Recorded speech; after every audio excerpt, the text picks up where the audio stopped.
Doctor Sunil Karpe जी के सानिध्य में साईं बाबा की महिमा को आत्मसात कर आध्यात्मिक जीवन जीने की कला सीखें।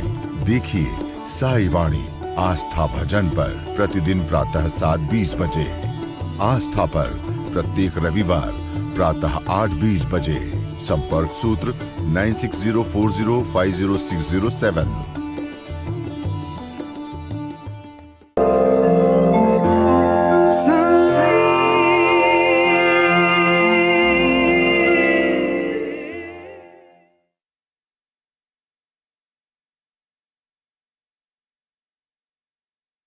साईं तेरे चरणों में कोटि प्रणाम। साईं तेरे चरणों में कोटि प्रणाम। साईं तेरे चरणों में कोटि प्रणाम। साईं तेरे चरणों में कोटि प्रणाम। शरण में ले लो साईं प्रभो। शरण में ले लो साईं प्रभो। शरण में ले लो साईं प्रभो। शरण में ले लो साईं प्रभो। नमस्कार मेरे प्रिय आत्मन, आज यहाँ हजारों करोड़ों लोग जब सुनते हैं तो बहुत समझदारी के साथ मैं साई ध्यान के प्रति सजग हूँ और मेरा अंतिम लक्ष्य यही है कि मैं साई वाणी के माध्यम से आप लोगों को साई वाणी तक पहुँचाऊँ और उसके बाद आप साई ध्यान करके अपने जीवन में अपने खुद के ऊपर काम करना शुरू करें। सिर्फ 6 महीने के लिए आप अपने अंदर चले जाओ, आप किसी दूसरों के बारे में सोचना बंद कर दो, सब कुछ भूल जाओ। जो लक्ष्य रखे हैं उसके पाना है।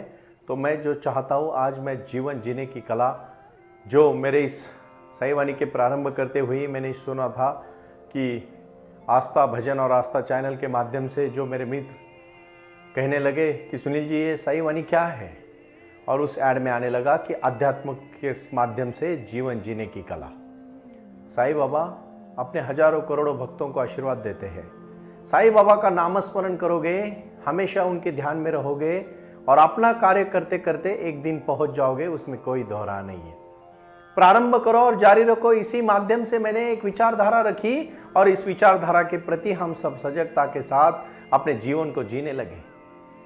बहुत सारे विश्वविद्यालयों में और यूनिवर्सिटीज़ में मैं अभी जा रहा हूँ।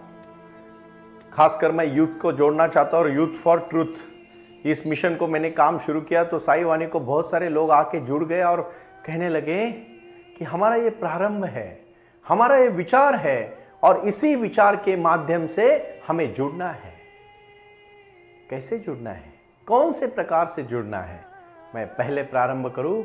आज आपको प्राणायाम और उसके बाद साई ध्यान, इसका मैं जिक्र बार बार करता रहता हूँ। मॉरिशस, मलेशिया, सिंगापुर, पूरे एशिया के लोग साई वाणी और साई आस्था भजन और आस्था चैनल पे सुन रहे, यूट्यूब चैनल पे सुन रहे और लोग बहुत खुल के जुड़ रहे हैं। भाई और बहनों, आपके जीवन में क्रांति होगी तभी हमारे जीवन में खुशी होगी, क्योंकि ये सिर्फ मनोरंजन नहीं, मैंने पहले दिन कहा था। कुछ लोग कहते हैं कि सुनील जी हम कैसे ध्यान कर पाएंगे, हमसे नहीं होगा। क्यों नहीं होगा, प्रयास करो। अरे आप अपने जीवन में बदलाव लाना चाहते हो ना, सब कुछ कर सकते हो, सिर्फ प्रयास करना जरूरी है। और इसलिए मैं प्रारंभ से ये कहानी से शुरुआत करूं।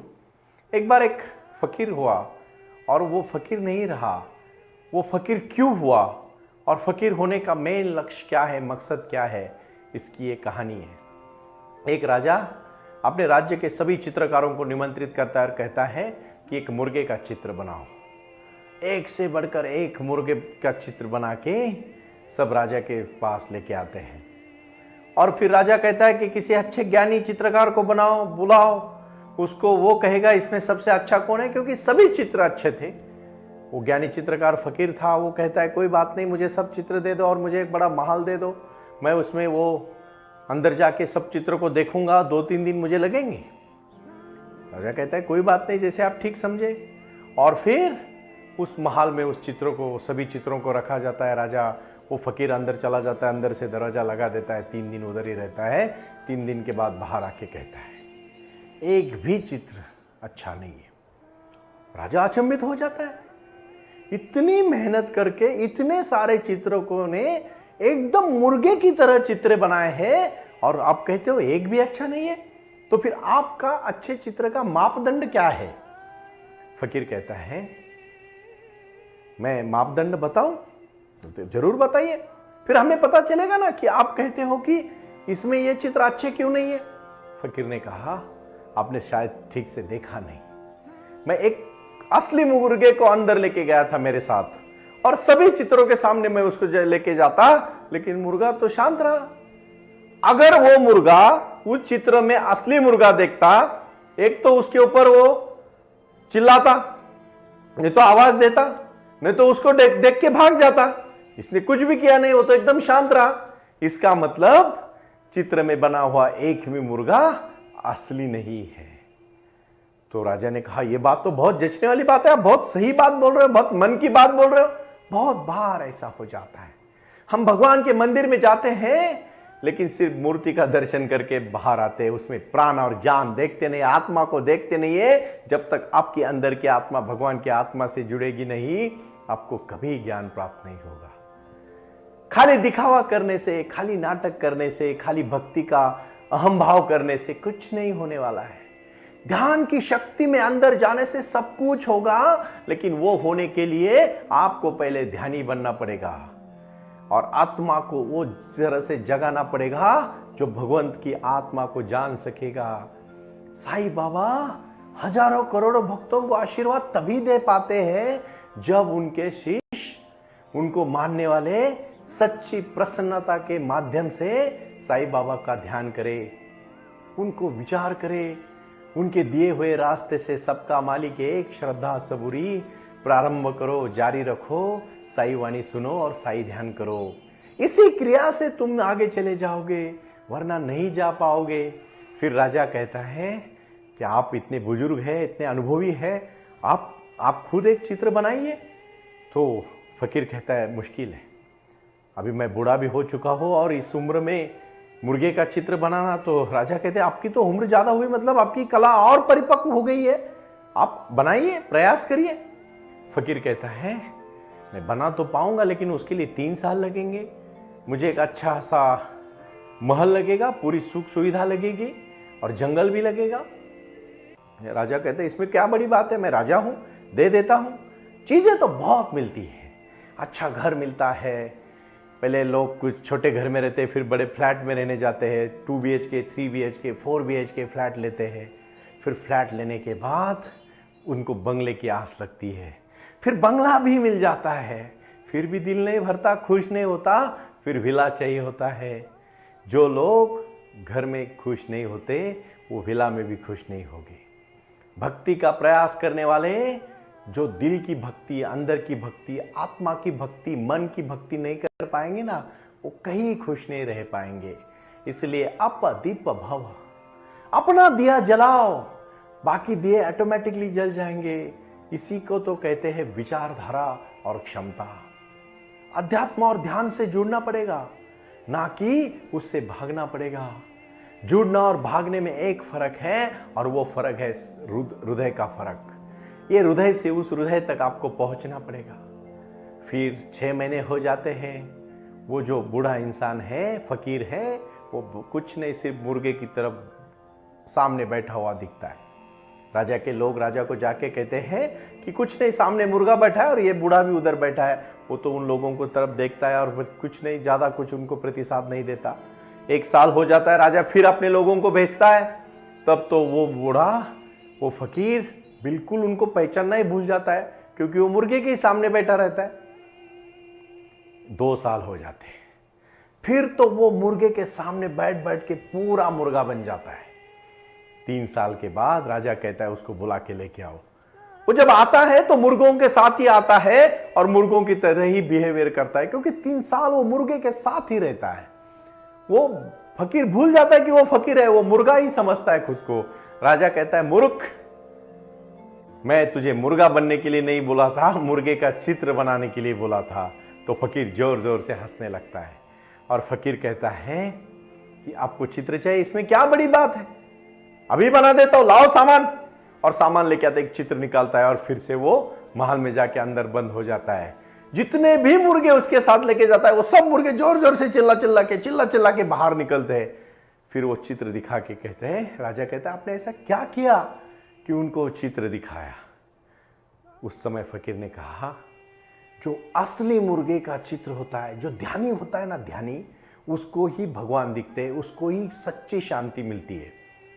मैंने देखा गांव गांव के लोगों में, उनको बहुत बड़ा आकर्षण है कि वो परदेश में चले जाए। जब वो परदेश में चले जाते हैं ना, उनको अपने देश की याद आती है। और जब वहां भी उनको सिर्फ काम करना, पैसे कमाना, सोना, रहना, खाना पीना, कुछ नहीं बाकी दूसरा, अपने देश के प्रति ना वो मिट्टी के प्रति प्रेम है, प्यार है, उस देश के प्रति ना जान है, ना कोई उसमें एक अपनापन है, कुछ भी नहीं है। भाई और बहनों, यही तो रीत है। जब दुनिया में आप देखोगे ना प्यार के प्रति, तो सजग नहीं हो पाओगे। आत्मा और परमात्मा की बात यही तो करके फायदा नहीं है।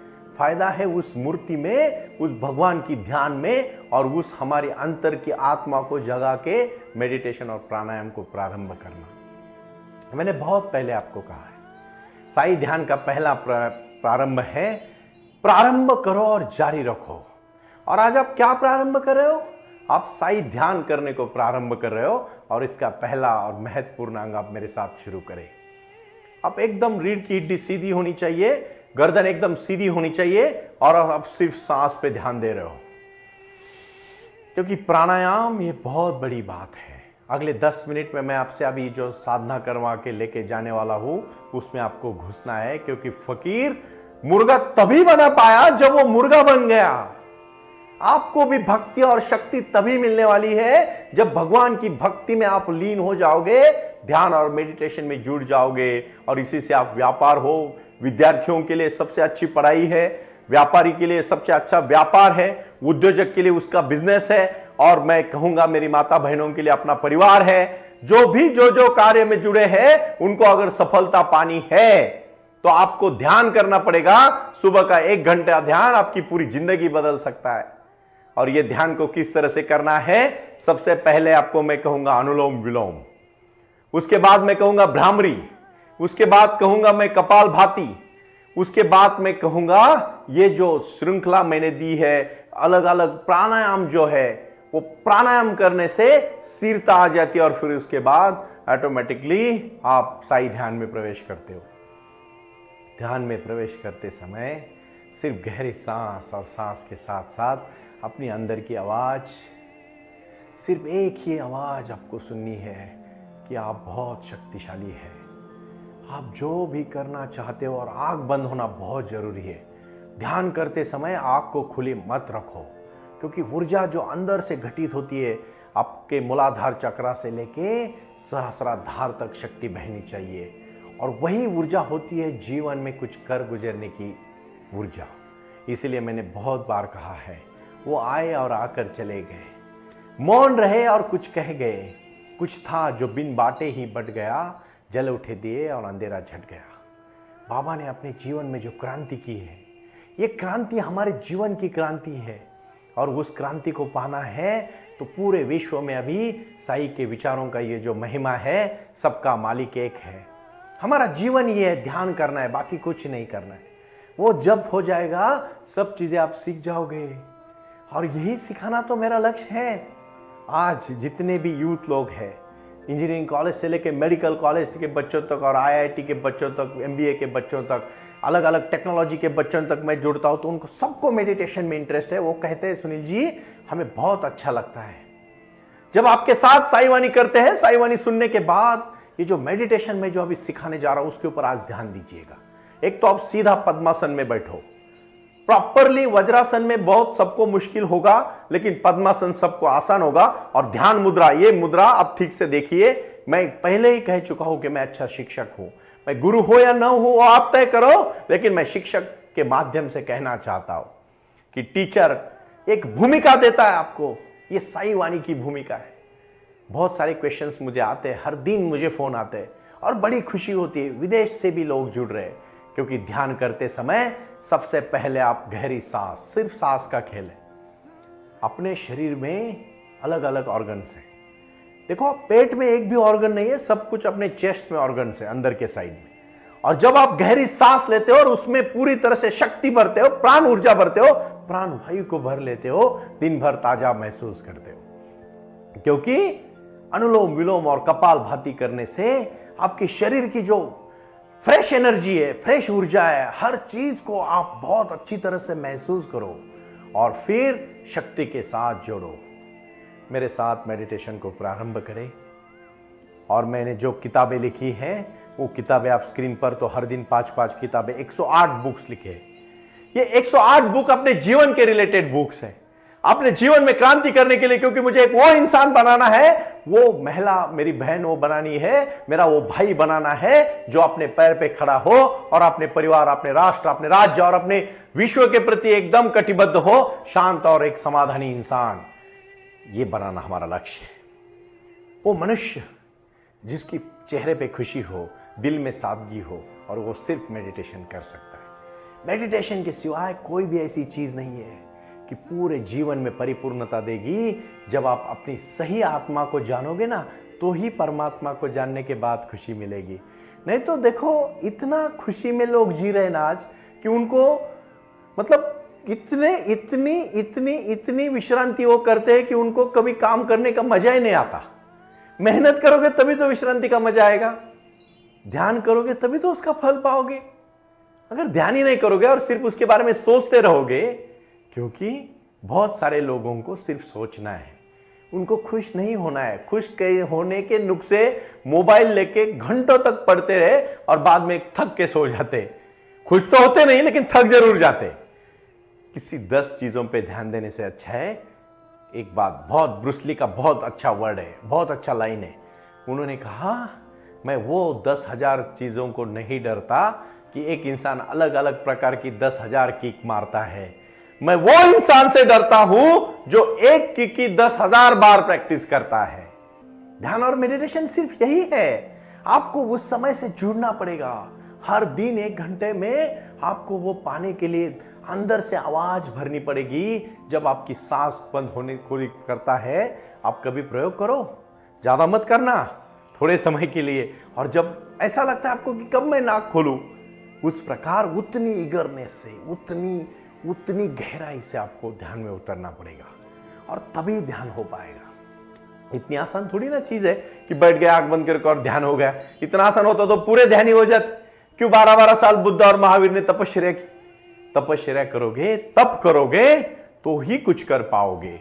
इसलिए कुछ कर गुजरने के लिए मौसम नहीं मन चाहिए, साधन तो जुट जाएंगे। संकल्प, ध्यान का संकल्प चाहिए, और ध्यान का संकल्प आज प्रारंभ किया है। इसको हमेशा जारी रखना है, और वो मुर्गे की तरह हमें जो चीज में जाना है उस चीज में घुसना पड़ेगा। 24 घंटे उसी चीज को अपने मन में भरना पड़ेगा। फिर देखो कितना एक्सपर्ट आप हो जाओगे। क्यों जापानीज, क्यों चाइनीज, क्यों इतने बड़े बड़े लोग तरक्की कर रहे हैं? क्योंकि उसमें वो घुस के काम कर रहे हैं। हमारे लोग, भारत के खासकर मैं लोगों को कहूंगा, बुरा मत मानिएगा मेरा, मैं आपका छोटा भाई हूं या बड़ा भाई हूं, लेकिन मैं जो कह रहा हूं उसको आप जरूर सुन लीजिएगा। आप जब तक उस चीज में घुस नहीं जाते, तब तक वो चीज कभी बेहतरीन नहीं हो सकती है। क्योंकि इतना अच्छा करो कि आपसे ज्यादा कोई कर ही नहीं पाएगा। और इसी बात को कहते हैं ध्यान करो। ये ध्यान की शक्ति ही आपको वहां तक पहुंचा सकती है। इसलिए मैं आखिरी में इतना ही कहूंगा, प्रारंभ करो और जारी रखो। ओम साई राम।